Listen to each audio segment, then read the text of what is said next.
Sinoville Crisis Centre is calling for interventions on all levels of society to address the escalating violence of children on children. Let's discuss this with the NGO. Joining us via Skype is a spokesperson, Sonja Carstens. Sonja, good morning and thanks for your time. And I wish that we actually did not have to be having this discussion. It is shocking, just to say the least, when we see the ages of the perpetrators in these cases. In your experience and dealing with the cases that you deal with at the centre, Sonja, what are the common reasons, what are the common conflicts we're seeing that children are attacking children in this way?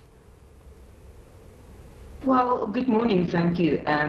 Firstly, the biggest problem we've got is that the children that's usually the perpetrators that do these type of things have often been victims of violence or witnessed violence themselves, either in the society where they are living in or in their homes.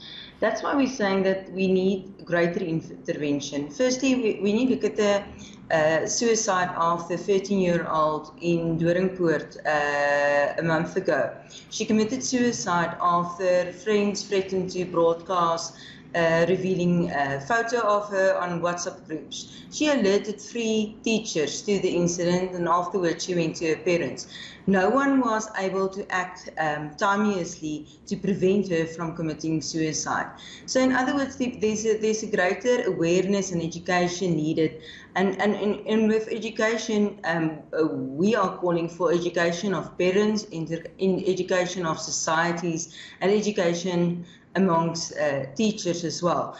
And if you look at the incident that followed 2 weeks after the suicide, there was a 13-year-old being stabbed to death by a 14-year-old in the Larrival at the school. Same thing there. It's violence that emanates from somewhere else. Children don't become violent out of own accord. It's something that they see, it's something that they go through.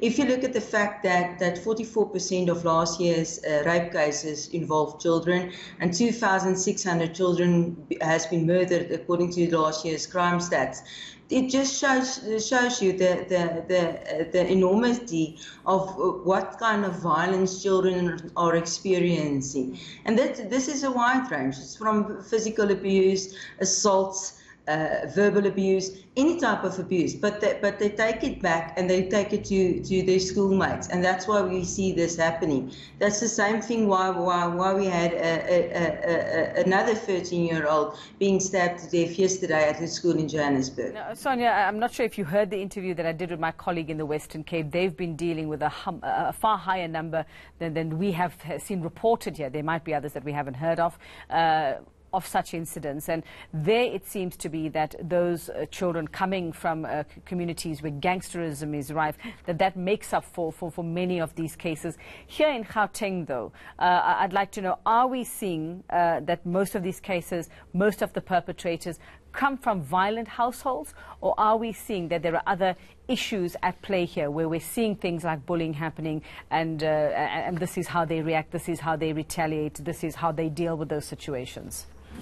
Well, in Gauteng, we would say mostly it's not just a case of violent households, but remember, we've got a lot of violent protests in Gauteng, where you always have children who's also involved. And they are involved with the permission of their parents or with the agreement of other adults, and in which they shouldn't be. I'm talking now about specifically service delivery protests, which also turns out violent. We've seen pangas, various other weapons being used in just service delivery process. So if that's the example we as adults set to children, that's what we're going to see in our schools, and that's what we're experiencing in Gauteng. In Gauteng, we don't have as big a problem with gangsterism, but we do have a very big problem with drug abuse within our schools. All right, thanks very much. That's where we'll have to leave it.